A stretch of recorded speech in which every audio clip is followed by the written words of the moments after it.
Hello बच्चों, welcome to your channel physics with king Sen sir. बच्चों, शुरू करते हैं आज का टॉपिक। आज का टॉपिक दो तरीके से बड़ा इम्पोर्टेंट होने वाला है।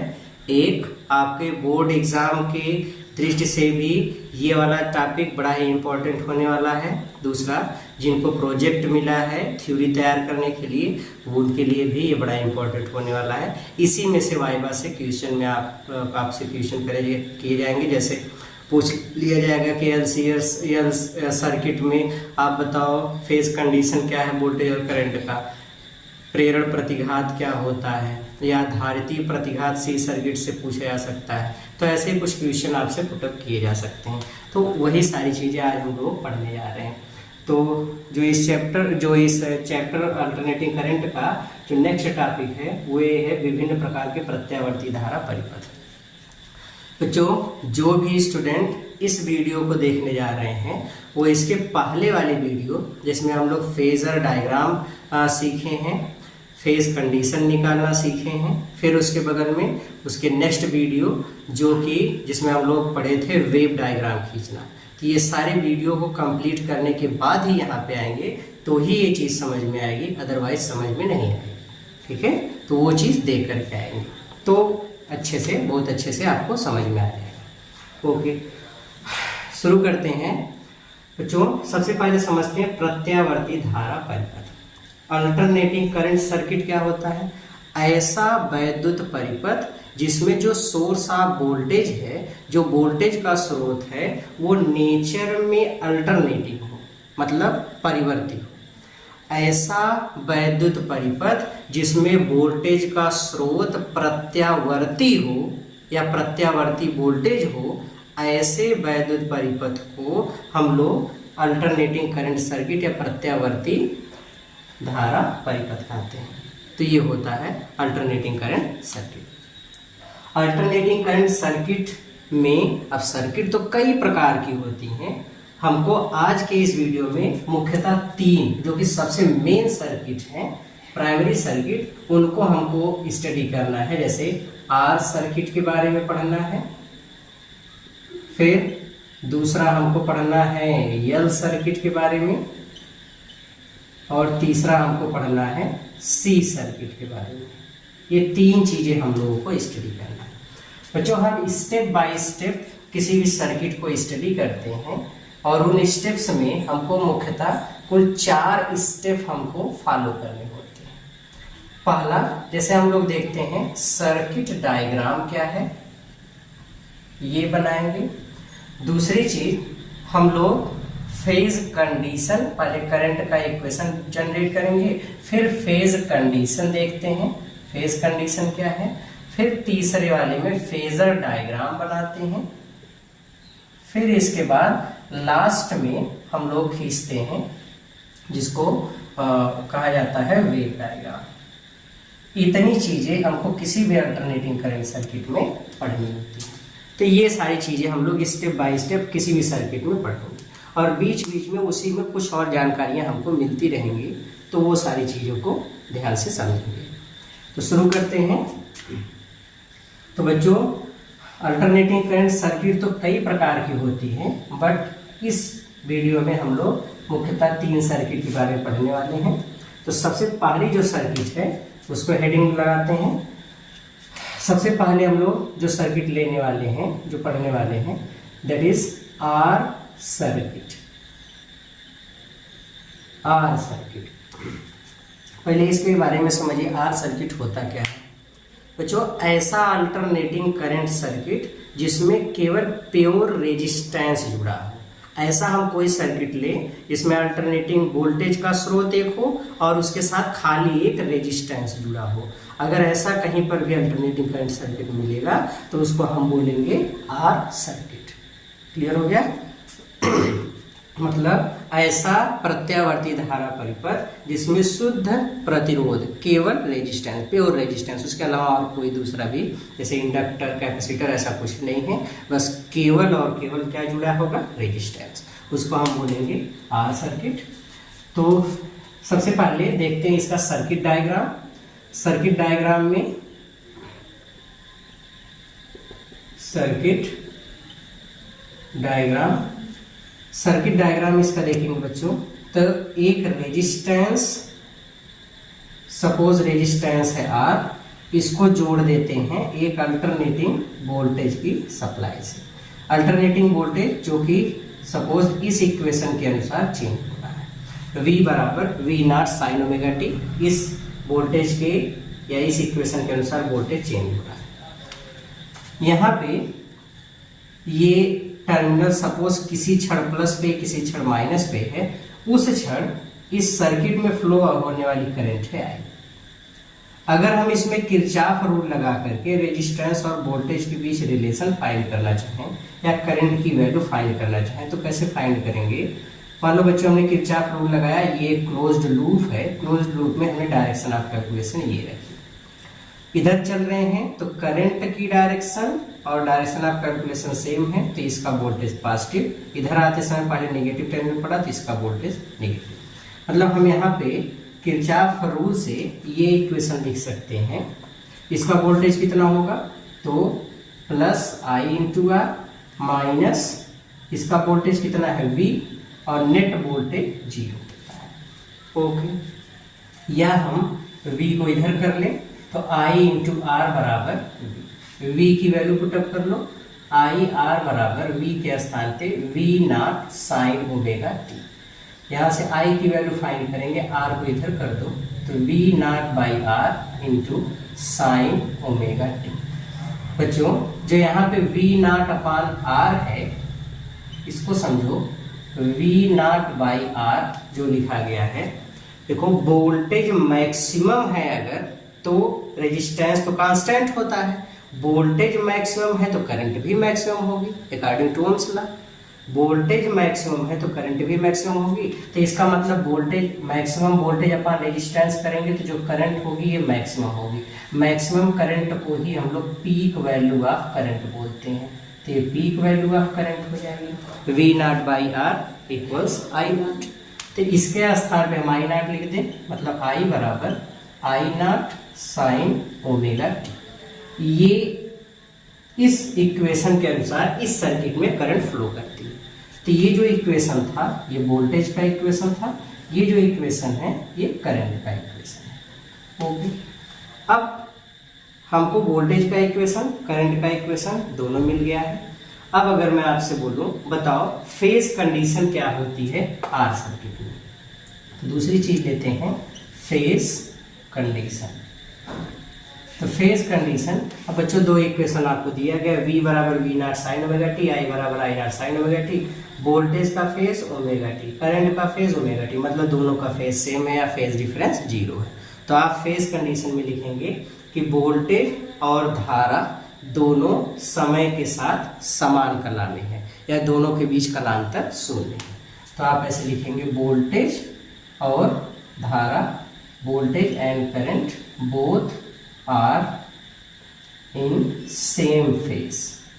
मतलब अगर मैं बात करूं किस सर्किट की तो आंसर है आर सर्किट की, तो आर सर्किट में वोल्टेज और करंट दोनों सेम फेज में होते हैं।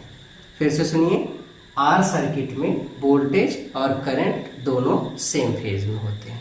ओके, फिर इसके बाद तीसरी चीज हमको जो पढ़ना है जिसको हम लोग बोलते हैं फेजर डायग्राम।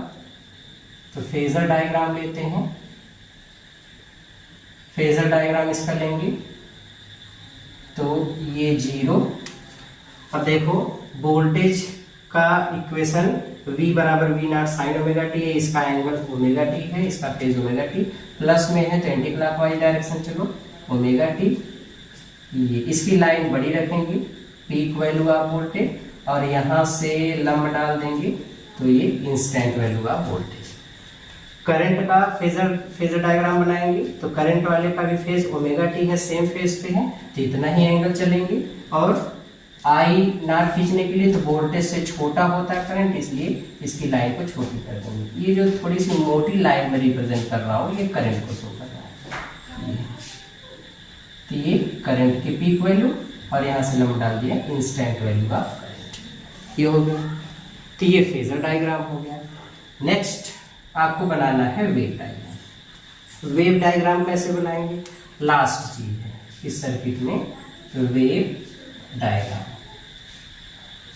वेव डायग्राम इसके पिछले वीडियो में हमने देखा था, peak value of current, peak value of voltage, peak value of current, peak value of voltage, इधर है नेगेटिव और ये सब प्लस में 0, टाइम T/4, T/2, 3T/4, फिर T, फिर यहाँ पे 5T/4, इस तरीके से चलेंगे। इधर टाइम तो देखो ओमेगा टी से है तो दोनों 0 से शुरू होंगे, 0 मैक्सिमम, 0 मैक्सिमम, 0 मैक्सिमम, 0, इस तरीके से। अब इसको मिला दो तो ये वाला लाइन यहाँ से जाएगा, ये V बराबर V0 साइन ओमेगा टी को रिप्रेजेंट कर रहा है। फिर उसी समय करंट का तो 0 मैक्सिमम, फिर इसके बाद 0, फिर मैक्सिमम, 0 मैक्सिमम। इसको डॉटेड से दिखा दो तो ये दिखाएगा I बराबर I0 साइन ओमेगा टी। ये हो गया कंप्लीट हमारा आर सर्किट। क्वेश्चन पूछ लिया जाए, व्हाट इज आर सर्किट? आप बताओगे ऐसा अल्टरनेटिंग करंट सर्किट जिसमें केवल प्योर रेजिस्टेंस जुड़ा हो। What is equation of current in R circuit? I = I0 sin omega t. What is phase condition in R circuit? तो voltage and current both are in same phase या phase difference 0। Phasor diagram ये है, wave diagram ये, सारी details हमको मिल गई। Clear हो गया? Very good. दूसरी सर्किट लेते हैं जिसको हम लोग बोलते हैं एल सर्किट। इसको मिटा देते हैं।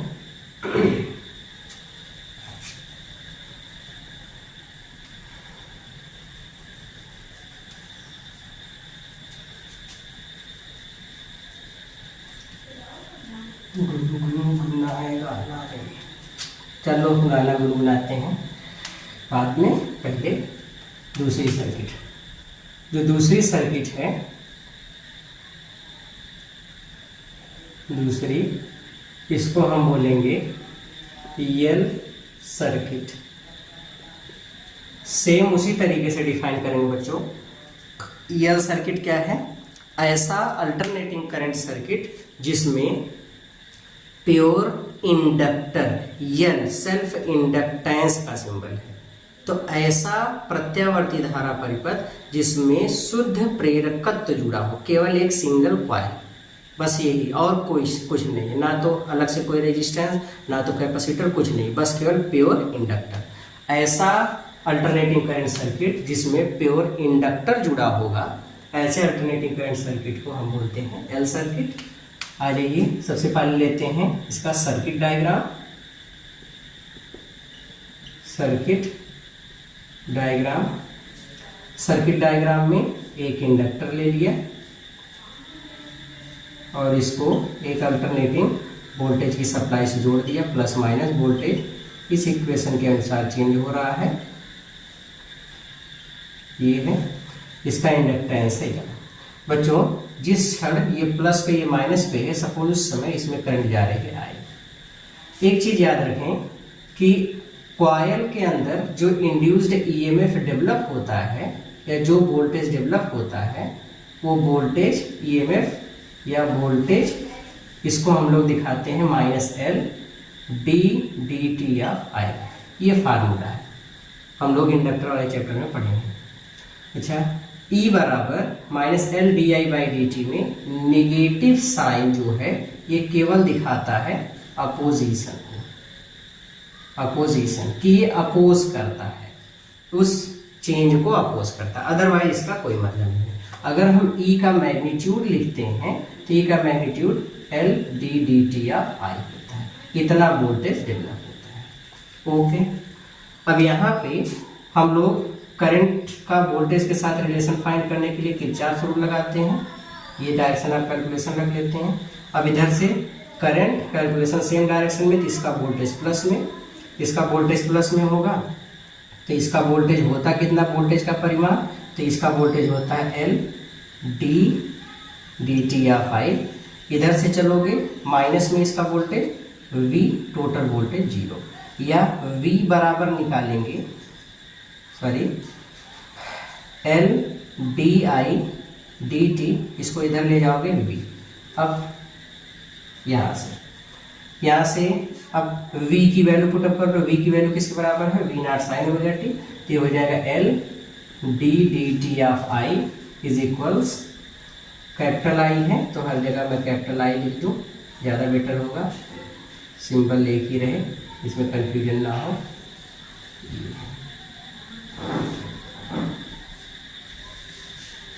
करंट को हमने कैपिटल I से लिखा है, हर जगह कैपिटल I। यहाँ से बराबर V है, V के स्थान पे V naught sine omega t. L को इधर कर दो, तो यल को इधर कर दो, dt का इधर कर दो, dt इधर भाग में इधर जाएगा गुणे में होगा, यल इधर गुणे में इधर जाएगा भाग में होगा। That means di equals V not upon L sign omega T dt। अभी तो इंस्टेंट करंट बहुत छोटी करंट है, तो करंट की वैल्यू ज्ञात करने के लिए आप दोनों पक्षों का इंटीग्रेशन कर दो, इंटीग्रेटिंग बोथ साइड्स, दोनों पक्षों का समाकलन कर दो।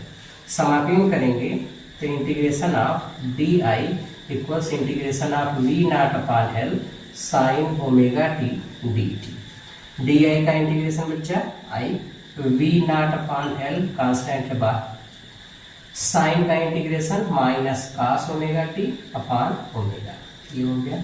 ओमेगा बाहर कर लो, माइनस भी बाहर कर लो, minus we naught upon L omega cos omega T.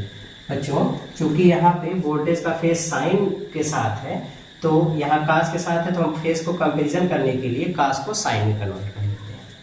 कास को साइन में कन्वर्ट करते हैं, v naught upon L omega sine, ये pi by 2 minus omega t, minus को अंदर लेकर के जाओ, v naught upon L omega sine, minus का माइनस में गुणा होगा तो ओमेगा टी प्लस में हो गया। इस माइनस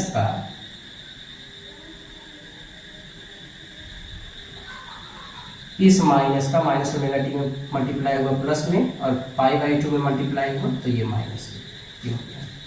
यहाँ पे इस टर्म को देखो, यहाँ पे v not upon L omega में ये जो खाली एल ओमेगा है, एल ओमेगा, इसी को हम लोग XL से रिप्रेजेंट करते हैं।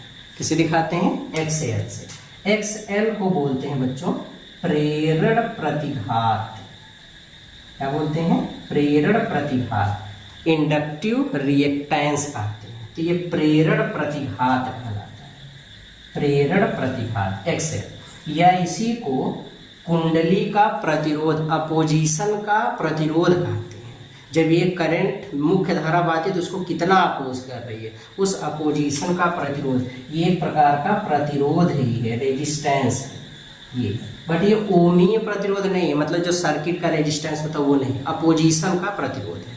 अगर ये प्रतिरोध है तो ये वाला टर्म जो हमको मिल रहा है V naught upon L omega, इसको हम वोल्टेज अपान रेजिस्टेंस बोल सकते हैं। देखो एल ओमेगा को बोलते हैं XL से दिखाते हैं, इसको हम लोग बोलते हैं प्रेरण प्रतिघात, ये है। और ये एक तरीके का रेजिस्टेंस होता है, तो ये वोल्टेज अपान रेजिस्टेंस कहलाएगा। अब वोल्टेज मैक्सिमम है तो करंट मैक्सिमम होगी, मतलब ये क्या कहलाएगा? I naught. This is peak value of current, peak value of current ये है। तो इसके स्थान पे यहाँ पे आई नॉट रख दो, इसलिए I इक्वल्स, इसके स्थान पे आई नॉट लिखोगे, I naught sine omega t minus pi by 2। This is equation for current. Okay, अब वोल्टेज का इक्वेशन पता था, करंट का इक्वेशन मिल गया। हम लोग सर्किट डायग्राम देखे थे, दूसरी स्टेप में फेज कंडीशन देख लेते हैं।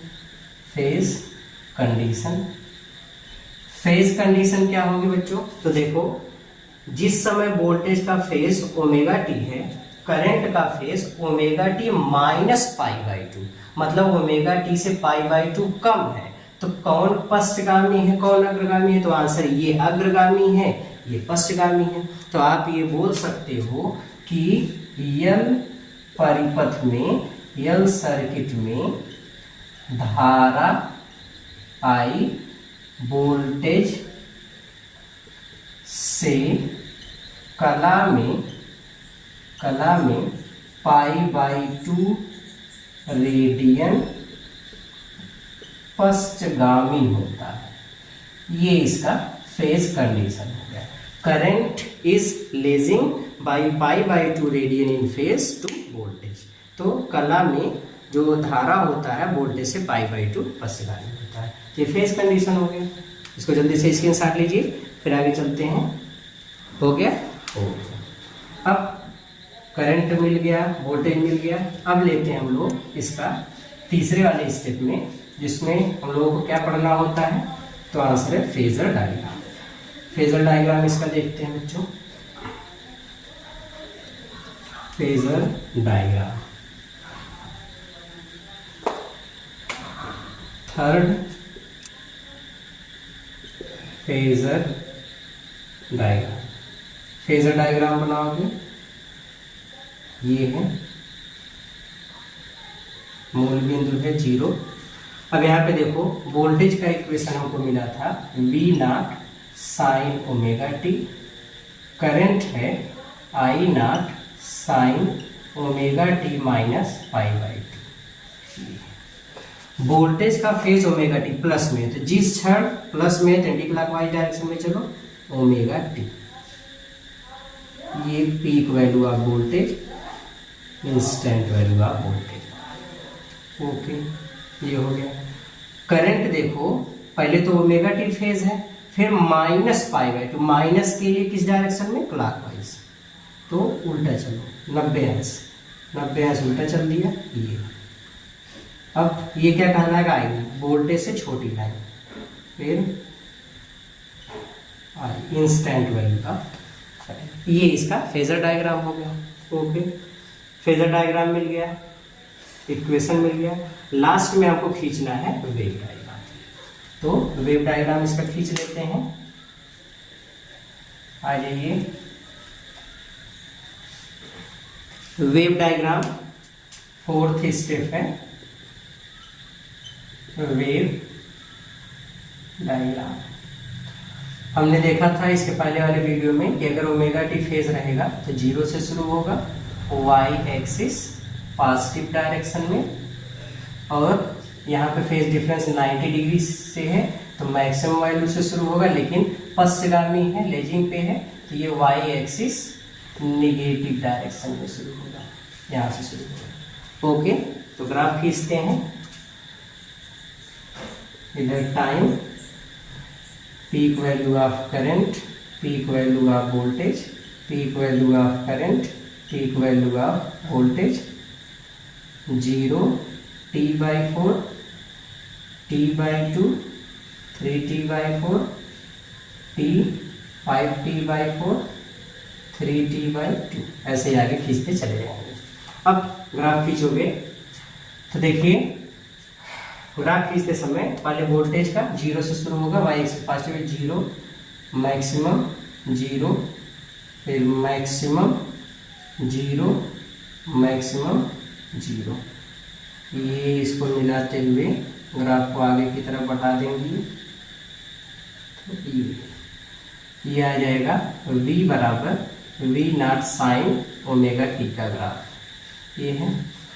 अब करंट का अगर ग्राफ खींचेंगे तो करंट देखो मैक्सिमम से शुरू होगा, मतलब I0 निगेटिव डायरेक्शन, यहाँ से मैक्सिमम 0, फिर मैक्सिमम 0, मैक्सिमम 0, मैक्सिमम। इसको मिला दीजिए, बना दीजिए, तो ये इस तरीके से इसका ग्राफ जाएगा।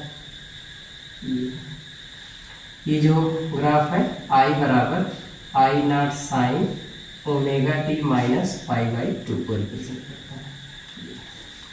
तो इस तरीके से हमारा एल सर्किट कंप्लीट होता है। एक बार समरी समझ लेते हैं। What is L circuit? ऐसा अल्टरनेटिंग करंट सर्किट जिसमें प्योर या शुद्ध रूप से खाली प्रेरक तत्व जुड़ा होगा और कुछ नहीं रहेगा, उसको हम क्या बोलेंगे? उसको हम बोलेंगे एल सर्किट। एल सर्किट में वोल्टेज का इक्वेशन V बराबर V naught sine omega t, current का इक्वेशन I बराबर I naught sine omega t minus pi by 2। Phase condition क्या है, तो बोलेंगे वोल्टेज धारा से कला में पाई बाई 2 अग्रगामी होता है, अथवा धारा वोल्टेज से कला में पाई बाई 2 पश्चगामी होता है। फेजर डायग्राम हो गया, वेव डायग्राम हो गया। एक इंपॉर्टेंट चीज हमने पढ़ा,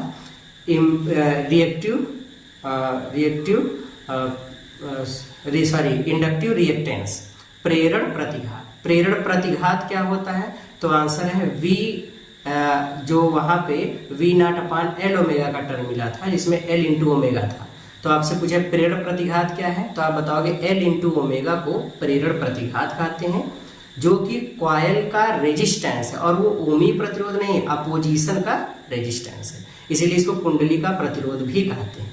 तो L ओमेगा को ही हम लोग प्रेरण प्रतिघात भी बोलते हैं। प्रेरण प्रतिघात को यक्स एल से दिखाते हैं। यक्स एल का फार्मूला होता है एल ओमेगा, या आप इसी को ओमेगा को आप फ्रीक्वेंसी के टर्म में अगर लिखेंगे तो यही फार्मूला लिखा जा सकता है, यक्स एल बराबर ओमेगा के स्थान पे 2 पाई एफ इंटू एल, ऐसे भी लिखा जा सकता है। दोनों फार्मूले सही हैं, तो ये प्रेरण प्रतिघात होगा। ओके, तो इस तरीके से हम लोगों ने देखा ये होती है एल सर्किट।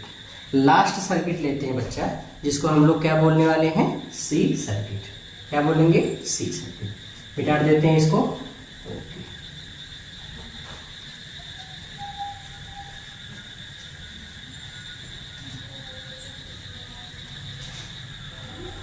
सी सर्किट। ये थर्ड जो हम लोगों का सर्किट है, इसको हम लोग बोलेंगे सी सर्किट। सेम चीज, सेम डेफिनेशन, इसी तरीके से जैसे अभी 2 की डेफिनेशन हम लोगों ने पढ़ा। सी सर्किट क्या है, सी फॉर कैपेसिटर, ऐसा अल्टरनेटिंग करंट सर्किट जिसमें प्योर कैपेसिटर जुड़ा हो और कुछ ना हो, ना तो इंडक्टर हो ना तो रेजिस्टेंस हो, कुछ नहीं हो, बस खाली क्या हो, कैपेसिटर।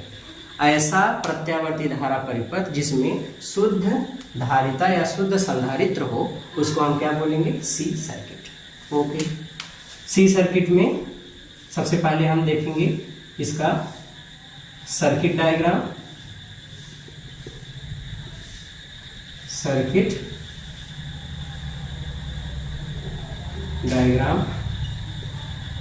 डायग्राम में एक कैपेसिटर हमने ले लिया, इसका कैपेसिटेंस है C, और इसको एक अल्टरनेटिंग वोल्टेज की सप्लाई से जोड़ दिया, जो वोल्टेज चेंज होता है V naught sine omega T के अकॉर्डिंग। ये है, किसी क्षण मान लो ये प्लस पे ये माइनस पे, जिसके कारण इसमें करंट बनी आई, उस करंट के द्वारा इस पर चार्ज किसी क्षण स्टोर हो गया, सपोज Q। करंट का चार्ज के साथ जो रिलेशन होता है बच्चा, वो होता है कैपेसिटर के केस में I बराबर D D T of Q। इतना चार्ज स्टोर होगा। ओके, मान लो इसके सिरों के बीच जो पोटेंशियल डिफरेंस जनरेट हुआ, दैट इज V, और V किसके बराबर होता है, तो कैपेसिटर के केस में हम लोगों ने पढ़ा है Q बराबर CV, या C बराबर Q बाई D, या V बराबर Q बाई C, ये हम लोगों ने पढ़ा है। तो V बराबर Q बाई C होता है। तो ये सारी चीज़ हम लोग कैपेसिटर वाले चैप्टर में पढ़े हैं। कैपेसिटर का वोल्टेज होता है Q by C। Kirchhoff rule लगाओ, तो किरचॉफ रूल लगाओ, ये डायरेक्शन आप कैलकुलेशन ले लो। इधर चलते समय पॉजिटिव चार्ज वाली प्लेट पाले, मतलब हायर टू लोअर वोल्टेज, मतलब इसका वोल्टेज प्लस में, इसका वोल्टेज माइनस में। तो इक्वेशन जब बनाएंगे तो क्या लिखेंगे, पहले कैपेसिटर का वोल्टेज V, जो किसके बराबर होगा, Q बाई C, ये प्लस में है, माइनस। इधर से चले नेगेटिव प्लेट, मतलब नेगेटिव टर्मिनल पर, नेगेटिव टर्मिनल का वोल्टेज माइनस में होगा, तो V बराबर 0। Q बराबर माइनस को इधर करो प्लस, C इधर भाग में था, इधर ले आएगा तो गुणे हो जाएगा। Q बराबर C इंटू V का मान V naught sine omega T, V का मान V naught sine omega T, इसको रख लिया। अब इतना तो हमको चार्ज की वैल्यू मिल गई, करंट कितनी होगी, इसलिए करंट इन सर्किट परिपथ में धारा I बराबर D D T of Q होता है, पहले पुटअप कर लो, तो D D T of Q के स्थान पे V naught C into sine omega T. V naught C constant है, बाहर आ गया, V naught C into sine का differentiation cos omega T into omega. Omega को सी के साथ लिखो, V naught into C omega into cos omega T. I बराबर V naught into C omega into कास को वोल्टेज, यहाँ पे देखो वोल्टेज का फेज का जो एंगल है वो साइन के साथ है, तो कंपेयर करने के लिए इसको भी साइन में कन्वर्ट करो।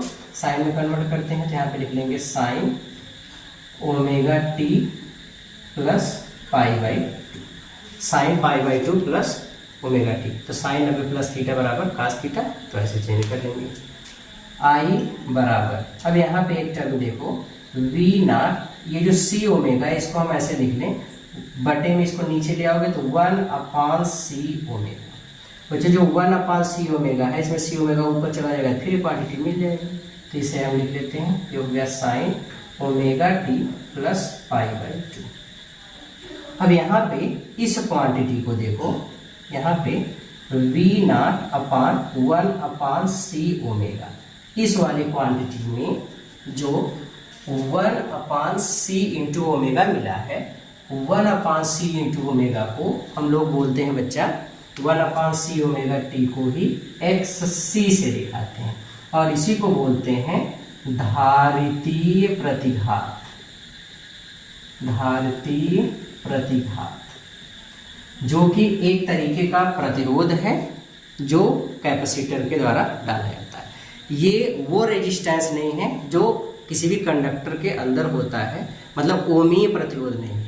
ये धारिता या चार्ज के इंडक्शन में जो रेजिस्टेंस क्रिएट होता है, जैसे यहाँ पे प्लस चार्ज हो गया तो यहाँ पे इंडक्शन के कारण नेगेटिव चार्ज डेवलप होगा, तो उस नेगेटिव चार्ज के डेवलपमेंट में जो रेजिस्टेंस होता है, एटम न्यूक्लियस जब इलेक्ट्रॉनों को खींचता है, इंडक्शन नहीं होने देता, तो जितना रेजिस्टेंस क्रिएट होता है उसको हम लोग बोलते हैं धारितीय प्रतिघात। तो 1/c ओमेगा को xc से दिखाते हैं, इसको धारितीय प्रतिघात कहते हैं। मतलब इस वाले टर्म को हम ऐसे भी लिख सकते हैं v नॉट अपान xc। इसी धारितीय प्रतिघात को ही बच्चों हम लोग संधारित्र का प्रतिरोध भी कहते हैं। संधारित्र का प्रतिरोध ये कैपेसिटर का रेजिस्टेंस होता है। अच्छा, ये जो कैपेसिटर का रेजिस्टेंस, अगर ये रेजिस्टेंस है तो voltage upon resistance equals current, voltage maximum है तो ये चीज क्या कहलाएगा, तो ये चीज कहलाएगा करंट। ये मतलब जो करंट है आई नॉट, उसको हम लोग बोलते हैं पीक वैल्यू। ठीक है, तो वी नॉट अपॉन एक्स सी या we not upon 1/c omega, इस पूरे के स्थान पे 1/c ओमेगा इज इक्वल से एक्स सी, क्योंकि रेजिस्टेंस है तो वोल्टेज अपॉन रेजिस्टेंस करंट, ये पूरी वैल्यू क्या कहलाएगी, आई नॉट। इसलिए करंट का जो इक्वेशन बनेगा आई बराबर I naught sine omega t plus pi by two, ये इक्वेशन हमारा बनेगा करंट का। ओके, तो सी सर्किट में वोल्टेज का इक्वेशन वी बराबर V naught sine omega t, current का इक्वेशन आई बराबर I naught sine omega t plus pi by two, ये हो गया। अब यहाँ पे हम लोग देखते हैं दूसरे वाले केस में फेज कंडीशन क्या है। सी सर्किट में फेज कंडीशन क्या है, धारा और वोल्टेज किस तरीके से रिलेटेड होते हैं। तो फेज कंडीशन यहाँ पे ये बच्चों कि करंट का phase omega t plus pi by to है, वोल्टेज का फेज खाली ओमेगा टी, मतलब ये ओमेगा टी से पाई बाई टू ज्यादा है, वो ज्यादा है मीन्स अग्रगामी है। तो हम लोग यहाँ पे बोल सकते हैं कि सी परिपथ में, सी सर्किट में धारा वोल्टेज से कला में पाई बाई टू रेडियन अग्रगामी होता है, अग्रगामी होता है। वोल्टेज पश्चगामी होगा, करंट अग्रगामी होगा। Current is leading by pi by two radian in phase to voltage, मतलब सी सर्किट में धारा वोल्टेज से कला में पाई बाई टू अग्रगामी होता है, या इसी का उल्टा बोले वोल्टेज धारा से कला में पाई बाई टू पश्चगामी होता है। ये फेज कंडीशन है किस सर्किट में, सी सर्किट में। ओके, अब इसके आगे चीजों को समझते हैं। फेज कंडीशन हो गया, फेजर डायग्राम। अगली चीज लेते हैं फेजर डायग्राम।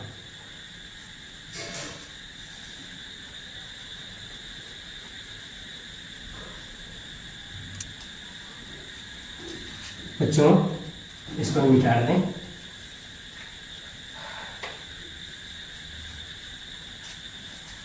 सी सर्किट में वोल्टेज का equation V naught sine omega T मिला, करंट का equation I naught sine omega t plus pi by 2 मिला। ये अब लेते हैं फेजर डायग्राम।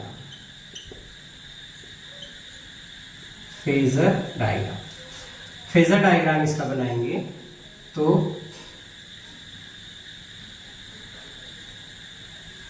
सबसे पहले वोल्टेज का फेज ओमेगा टी प्लस में है तो एंटी क्लॉकवाइज ओमेगा टी, ये है peak value of voltage, instant value of voltage. Current का फेज देखो, करंट का फेज जितना वोल्टेज का फेज है उसमें पाई बाई 2 जुड़ रहा है, तो यहां से यहां तक तो ओमेगा टी है, ये है, इसमें पाई बाई 2 और जोड़ दो, प्लस करना है तो हमको किस डायरेक्शन में चलना होगा, एंटी क्लॉकवाइज, तो यहां से पाई बाई 2 और चलो, और फिर इसको मिला दो। ये है छोटी लाइन, क्योंकि तो करंट छोटा होता है वोल्टेज से, इसलिए छोटी line. I not peak value, यहाँ से इंस्टेंट वैल्यू। क्लियर हो गया? ओके। तो सी सर्किट में ये फेजर डायग्राम है। अच्छा, नेक्स्ट वेव डायग्राम।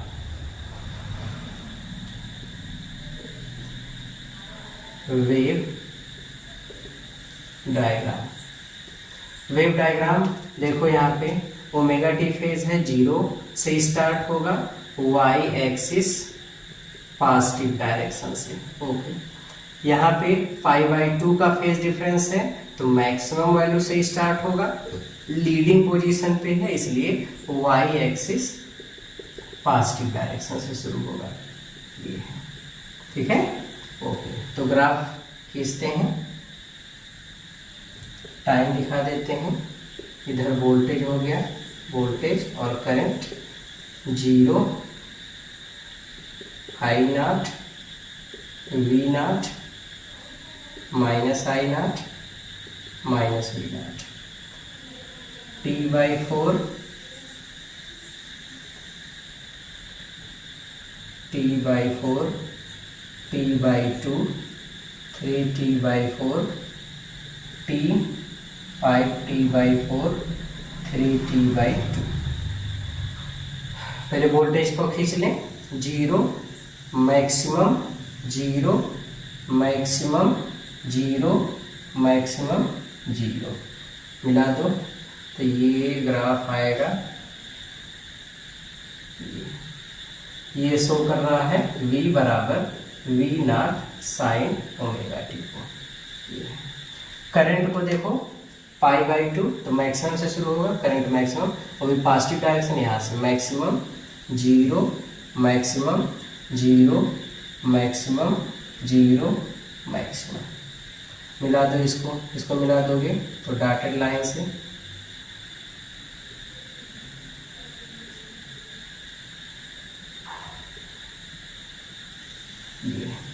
ये जो ग्राफ गया, करंट को दिखा रहा I बराबर I naught sine omega t plus π/2। ये हुआ हमारा कंप्लीट सी सर्किट। क्लियर हो गया? ओके, तो एक बार इसको समराइज कर लेते हैं, समझ लेते हैं सी सर्किट में के बारे में। तो बच्चों, सी सर्किट में हमने देखा, सबसे पहले सी सर्किट किसे कहेंगे? ऐसा अल्टरनेटिंग करंट सर्किट जिसमें प्योर कैपेसिटर जुड़ा हो, उसको सी सर्किट बोलेंगे। सी सर्किट में वोल्टेज का इक्वेशन V बराबर V naught sine omega t, current का इक्वेशन I बराबर I naught sine omega t plus π/2। Phase condition, current is leading, मतलब अग्रगामी होता है धारा, वोल्टेज से π/2 रेडियन कला में, वोल्टेज से धारा π/2 रेडियन कला में अग्रगामी होता है। फिर फेजर डायग्राम यहाँ पे रहा, वेव डायग्राम यहाँ पे रहा। ओके, तो ये कंप्लीट इंफॉर्मेशन है सी सर्किट के बारे में। अब देखो, जिन बच्चों को प्रोजेक्ट के बारे में इसमें मिला है, तो उसमें आपसे क्वेश्चन क्या पूछा जा सकता है, जैसे सी सर्किट किसे कहते हैं, डेफिनेशन। सी सर्किट में वोल्टेज का इक्वेशन, सी सर्किट में करंट का इक्वेशन, यल सर्किट में फेज कंडीशन। धारतीय प्रतिघात क्या होता है, 1/c ओमेगा को धारतीय प्रतिघात कहते हैं। 1/c ओमेगा जिसको हम लोग धारतीय प्रतिघात, जिसको xc से दिखाते हैं, इसी को बच्चों आप ऐसे भी दिखा सकते हो, ओमेगा के स्थान पे 2πf लिख लो तो ये भी रिलेशन लिखा जा सकता है। ओके, तभी पहले बात सुनो। सी सर्किट में xc, मतलब ऐसे आपसे वाइवा में कैसे क्वेश्चन पूछा जाएगा, धारतीय प्रतिघात का फार्मूला xc बराबर 1/2πf इंटू सी, या xc बराबर ओमेगा सी, ये सब आर सर्किट की डेफिनेशन, आर सर्किट में फेज कंडीशन, बस ऐसे ही क्वेश्चन वाइवा में बनते हैं। लेकिन ये आपके बोर्ड पेपर में भी इम्पोर्टेंट चीज़ है, कोई भी चीज़ पूछा जा सकता है इससे रिलेटेड। तो इम्पोर्टेंट टॉपिक था जो कि आज खत्म हुआ। अब मिलते हैं हम लोग अगले वीडियो में, तो बढ़िया से इसको प्रिपेयर करिए, अच्छे से सीखते रहिए, मेहनत करते रहिए।